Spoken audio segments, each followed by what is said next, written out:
You check your net worth tracker on a random Tuesday night. The number on the screen reads $100,000. You stare at it for a few seconds, waiting to feel something huge. Something inside you expected fireworks. Instead, you feel strangely calm. Today, we are going to walk through what actually happens to your life after you reach your first $100,000. Not the fake version you see online, not the version with a private jet and a mansion by Friday. The real version, the slow version, the version that quietly changes who you become long before the number ever arrives. Stay until the end, because level 7 is the one nobody talks about, and it is the one that matters the most. So get comfortable, turn off the noise around you, and let's walk through this together one level at a time. This is not a get-rich-quick story. There's no secret formula hiding in this video.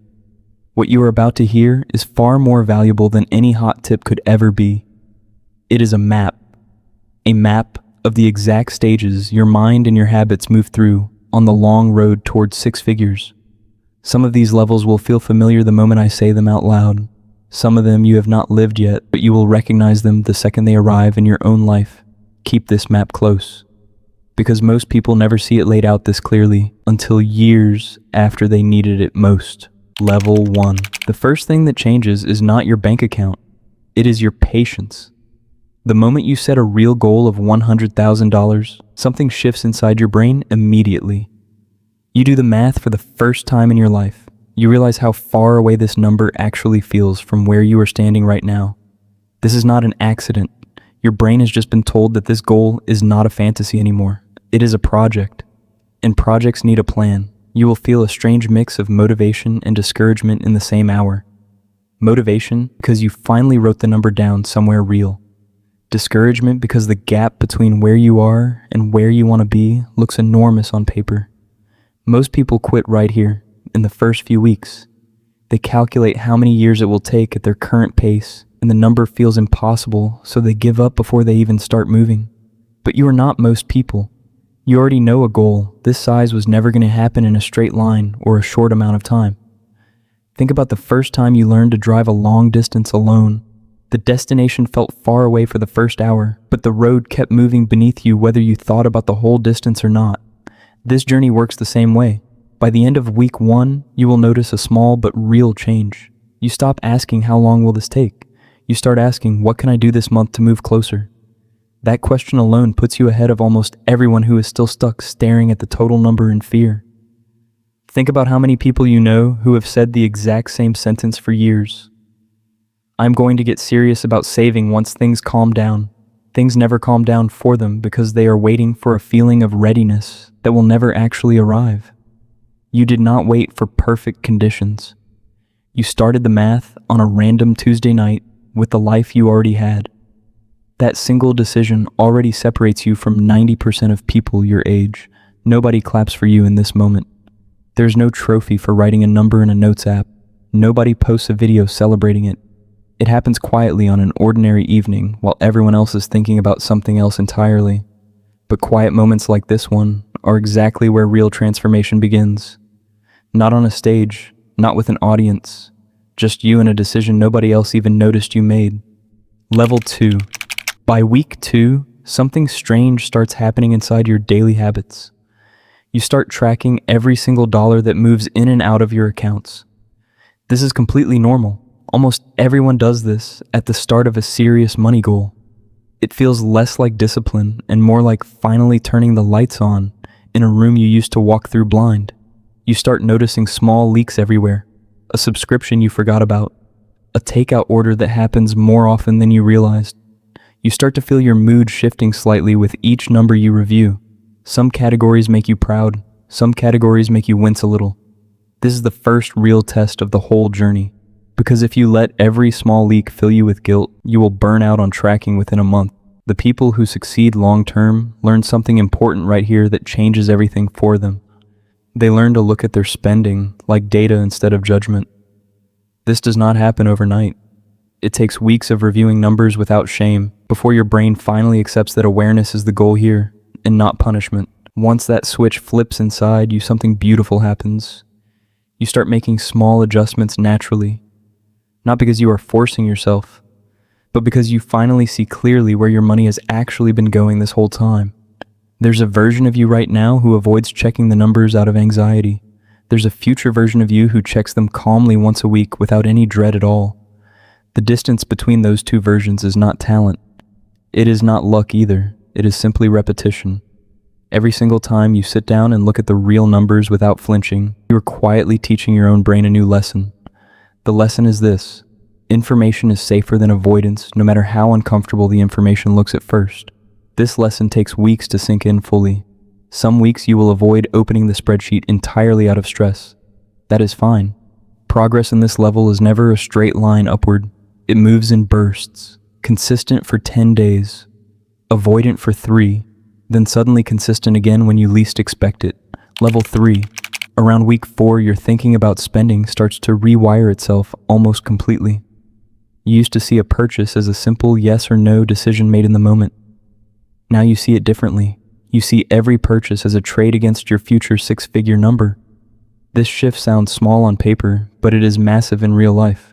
You start asking a brand new question before every single purchase. Not can I afford this right now, but how many hours of work does this actually cost me once I calculate my real hourly rate? That one question quietly kills a huge number of impulse purchases before they even happen. You do not become cheap, you become intentional. There's a real difference between the two. Cheap people avoid spending out of fear and scarcity. Intentional people avoid spending because they have a bigger goal quietly pulling at them from somewhere ahead. Your first $100,000 becomes less about the number itself and more about the identity slowly forming around it. You start to think of yourself as someone who builds wealth, not someone who is hoping to get lucky someday. That tiny shift in language matters more than most people realize. Words shape identity, and identity shapes every decision you make after this point. You start noticing other small habits shifting too. You negotiate a bill you never questioned before. You compare prices without feeling embarrassed about it. None of these feel dramatic in the moment, but together they are quietly rebuilding the foundation your whole financial life stands on. There's another quiet shift happening here that deserves its own moment. You start to notice the difference between purchases that add real value to your life and purchases that only add temporary noise. A new gadget suddenly feels less urgent than it used to. A status symbol loses some of its pull once you picture what that same money could become inside your growing account instead. This is not about denying yourself joy completely. You still spend on things that genuinely matter to you. But now every large purchase has to earn its place before it leaves your hands. That filter did not exist a few months ago. It exists now because the early weeks of tracking taught it to you without you ever sitting down to study it on purpose. Level 4. By month 3, the habit starts building itself without much effort from you. You are no longer forcing yourself to review your accounts every week. It becomes automatic the same way checking the weather became automatic years ago. This is the level where real compounding truly begins. Not just compounding of money, but compounding of discipline itself. Every single time you choose to save instead of spend, you are training a muscle deep inside you. And like any muscle, it gets stronger the more often you use it. People around you start to notice something different about you too. You talk less about what you bought last weekend and more about what you are quietly building for the future. Some friends find this boring and change the subject fast. Some friends find this inspiring and start asking questions of their own. You will notice the room slowly divide into two groups without you ever meaning to divide it. The ones who ask you how you started this whole thing, and the ones who quietly stop bringing up money around you at all. Both reactions are completely normal. Neither one should slow you down even a little. This is also the level where you start reading more about how money actually works. Not because someone told you to, but because curiosity has quietly replaced fear as your main motivation for learning. This level also introduces a quiet kind of confidence that has nothing to do with bragging. You stop needing to announce every financial decision you make to the people around you. You simply make the decision and continue forward with it. There's a strange freedom in this. Early on, you might have wanted validation for every choice you made. Is this the right account to use? Am I saving enough compared to other people my age?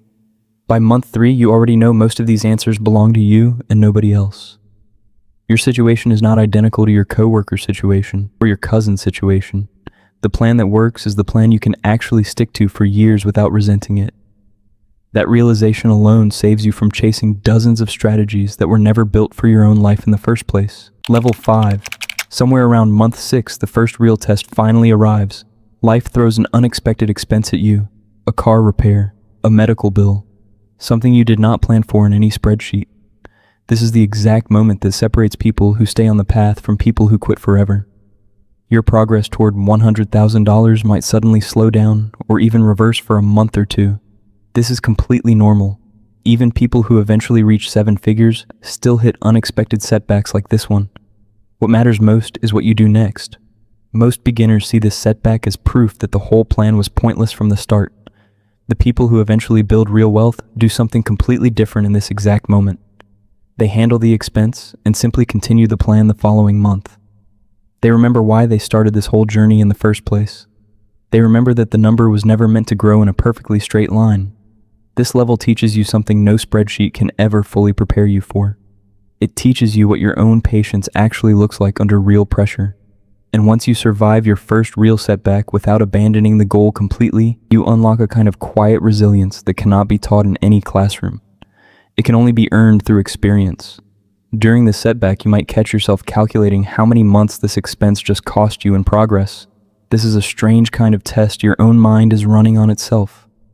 Part of you wants a reason to abandon the whole goal and feel relief right now. Part of you remembers the promise you made when you started this whole journey. The version of you that wins this internal argument is the version that pays for the expense calmly and simply resumes the plan the very next month. Panic has ended more good financial plans than any actual emergency ever has. You look at your progress a few months later, and the temporary dip barely shows up on the bigger chart anymore. You survived the test. And tests like this one only get easier the second time they show up. Level 6.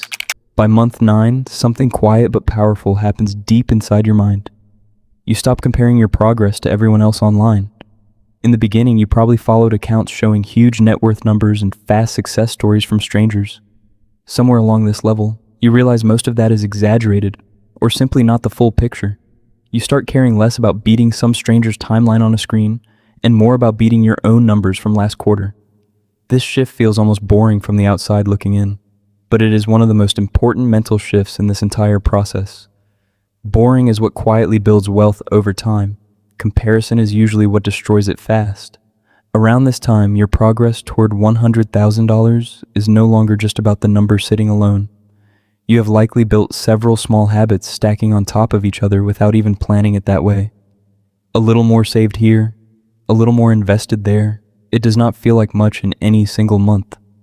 But you are quietly building a version of financial stability that most people talk about for years without ever actually starting. You start to notice a strange kind of silence replacing the noise that used to fill your head about money. You no longer feel the need to check what everyone else is doing with their own savings or their own investments.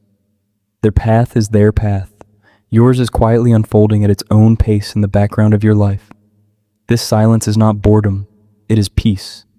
And peace is something almost nobody warns you about when they talk about building wealth. Everyone talks about returns and percentages and milestones. Almost nobody talks about the quiet calm that slowly replaces years of low-grade money anxiety you did not even realize you were carrying around every single day. Level 7. This is the level almost nobody talks about enough. Somewhere around the 11th or 12th month, you realize the number was never really the point of any of this. The real change happened quietly inside you the entire time. You became someone who can delay a reward for a much bigger future one. You became someone who can sit through boredom and repetition without needing constant excitement. You became someone who trusts a slow process, even when that process stays completely silent for months at a time. These are not financial skills at all. These are life skills that money simply revealed inside you. And once you build these skills around your finances, you start applying them everywhere else in your life without even trying. Your work ethic shifts in ways people around you start to notice. Your patience with difficult situations shifts too. Even your relationships shift because you are no longer chasing quick highs in every single part of your life anymore. The first $100,000 was never really about the $100,000 at all. It was the proof that a version of you exists who can commit to something slow and unglamorous for a very long time. A version that does not panic under pressure. A version that plays long games in a world addicted to short ones.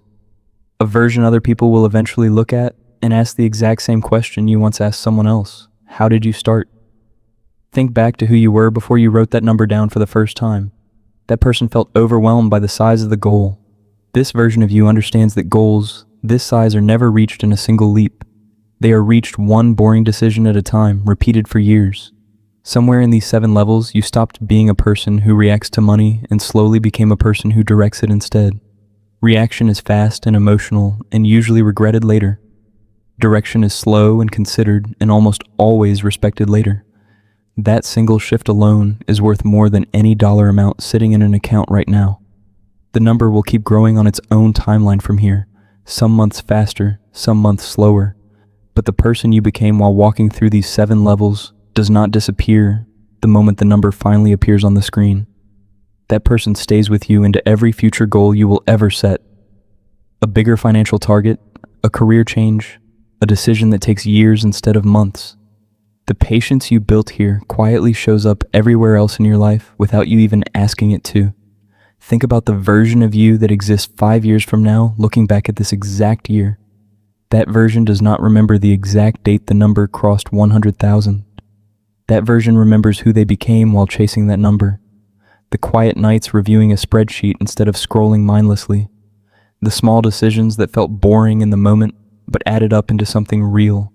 The strange calm that arrived somewhere around month 9 and never fully left. That is the real first $100,000, not a date on a screenshot, a quiet rebuilding of how you relate to money for the rest of your life. If any part of this video hit something in you, make sure you are subscribed because this channel is built for exactly this kind of transformation. This is POV Zenn, a place where we do not just talk about change from a distance, we walk through it step by step together until it actually sticks in your life. New videos drop regularly breaking down the real levels behind money mindset and long-term growth. No shortcuts, no fake promises. Just the real path most people are too impatient to walk down. If you made it this far into the video, you already have more patience than most people watching this exact screen right now. Every single week we break down another level of growth that most people never take the time to slow down and understand. Sometimes it is about money, sometimes it is about discipline. Sometimes it is about the quiet mental battles nobody else can see from the outside. POV Zenn was built for people exactly like you. People who are done waiting for the perfect moment. People who are ready to start small and let time do the heavy lifting from here. Drop a comment below and tell us which level hit you the hardest today. Was it the discouragement in level 1? The unexpected setback in level 5? Or the silence that finally arrived by level 7? We read every single comment because this channel grows through people like you, sharing their own honest starting point. Hit subscribe right now before you forget. Turn on notifications so you never miss the next level we break down together. And remember, the version of you a year from today is being built entirely out of the small decisions you make today. Make a good one. We will see you in the next video.